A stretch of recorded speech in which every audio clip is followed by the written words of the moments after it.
Елегантен накид по поволни цени. MD Jewelry е правото место за вас. Порачите на линкот под видеото.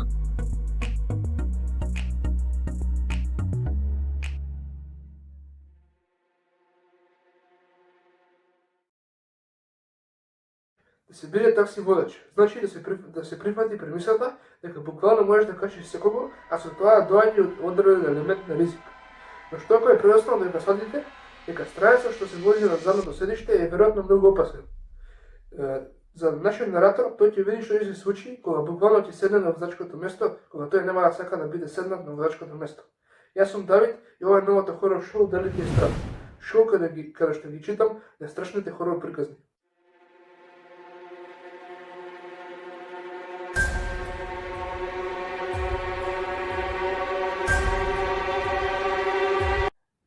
Беше 23:42 часа во сабота навечер.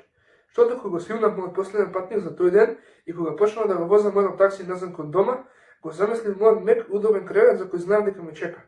Моите очни капаци станаа тешки. Тоа беше цеден на земање и оставање луѓе, како што беше обично за време на викендите. И се што сакав да направам е да си одам дома и да си легнам. Се борев да ги држам очите отворени, исправувајќи го телото и триејќи ги очите за да останам буден. Но кога се разбудив од звукот на свиркане на автомобил и видов дека со автомобилот сум отишол на половина пат од другата страна на патот, знаев дека е време да се подлечам. Возев до улица за која знаев дека скоро некој секогаш напуштена, особено во ова време од ноќта, и дренав кратко за повторно да ми даде енергија за возењето до дома. Паркирав под слабо осветлена уличка и оставив спиењето да ме повлече. Се чувствував како да сум спиел само неколку минути кога се разбудив од гласниот звук и избезумено тропање на вратата од автомобилот. Дезориентиран, матно погледнав наоколу да видам кој ме разбуди. Беше темно и ми требаше време за моите очи да се прилагодат на мојата околина. Но конечно, додека се свртев кон задната соводачка врата, можев да изгледам темна фигура.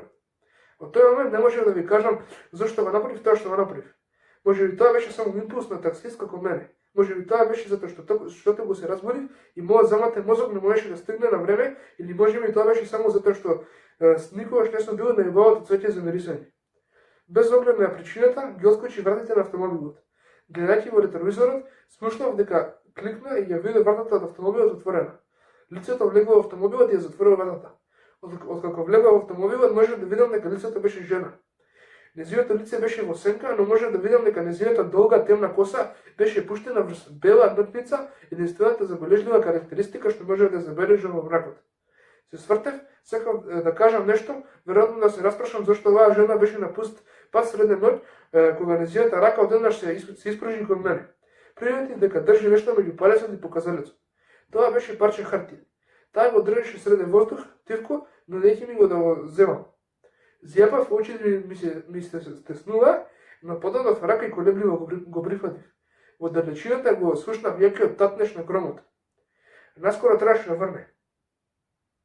Внимателно го прегледав парчето хартија. Во мракот на автомобилот не можев да го прегледам толку темно кој што сакав, но од она малку што можев да го видам на парчето хартија, ичкртано во неуредна чкртаница беше непозната адреса. Ја внесов адресата во GPS-ом на мојот телефон и открив дека на помалку од половина час возење. Се свртев и се соочив со жената, прашувајќи се што е проблемот. Момент на вознемирувачка тишина. Се свртев назад кон воланот. Целата оваа ситуација беше многу чудна, но колку и да ми беа бизарни околностите, не може да се натерам да престанам. Нешто ме кочеше. Вознемирувачко чувство длабоко во моите кости ми рече да возам и ништо друго да не доведувам во прашање.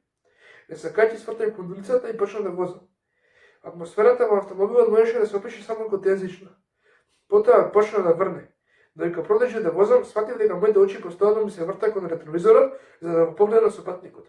Имав најнеобјаснливо чувство дека во секој момент ќе исчезне, но колку пати да погледнав, таа се уште беше таму. Остана неподвижна како статуа. Речиси како да не дише. Посегнав на радиото, надевајќи се дека ќе ја пополнам тишината, но ме дочека расипаното радио, кое што не можеше да се кучи. Вознемерен го искочив радиото и решив да пополнам тишината на единствениот начин на кој знаев, со разговор. Знам дека не е моја работа, но што те натера да се качиш во такси во ова време од ноќта? Дали имаш состанок на кој треба да одиш? Се обидов да се пошегувам. Воздухот мируваше беги, не добив одговор. Дали некој те чека таму? Ова место мора да е наистина посебно што ти излече од дома во овие доста часови. Собеда повторно, мирна тишина. Некој знае дека си овде? На ова прашање конечно добив одговор. Одговор што ме натера да се каам што воопшто прозборив. Тоа беше ржење. Нешто што вообичаено ми слушна дека животна кога е исплашено. Го принудив умот да се фокусира на возењето, за од шок да не го излетам автомобилот надвор од патека. Остатокот од патувањето помина во намерна тишина, бидејќи не се осмелив да поставам повеќе прашања. Се плашев да не се случи нешто друго, нешто пострашно од само ржење. Стигнувајќи до семафор, нервозно чукав со прстом на воланот. Зјапав во црвеното светло со загубен здив, подготвен само да запали зеленото, за да стигнат до дестинацијата и да го оставам патникот што е можно поскоро. Гледајќи наколу, сватив дека дождот станал посилен, сега се излеваше на улиците. Погледнав во ретровизорот, очекувајќи уште еднаш да ја видам нејасната силуета на патникот, но она што видов наместо тоа ме натера да се свртам во ужас. Лицето на жената сега беше видливо под добро осветлените улични светла на крстосницата.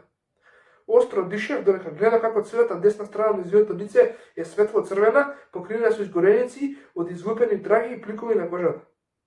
Раните изгледа свежо како недавно да се нанесени. Во тивок ужас го забележал празниот поглед на нејзините сјајни сиви очи кои гледаја во далечината. Нејзините зеници беа нефокусирани и без никакви емоции.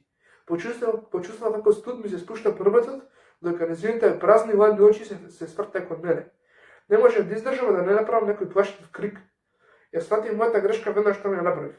Ладните бездушни очи оживеа. Сега имаше запален оган во тој преходно празен поглед. Ја нагутив. Не, си помислив. Тоа. Истото ржење од преходно ми извади од такт, ја ставив новата на газ и возе што побрзо, иако семафорот се уште покажуваше црвено. Чувствував како адреналинот ми тече низ вените, додека возев со несовесна брзина. Возев мојот ум во конфузна состојба на неред. Се што можеа да помислам беше да стигна до адресата што ми беше дадена. Сега бевме во ридовите и го возев моето такси колку што може побрзо и внимателно околу кривините облеани со дожд. Со секоја секунда собирав храброст да додам уште малку газ, надевајќи се дека побрзо ќе стигнам до дестинацијата. Малата храброст што ми остана полета директно низ прозорец кога бев принуден да закочам. Стигна право до работна карпа.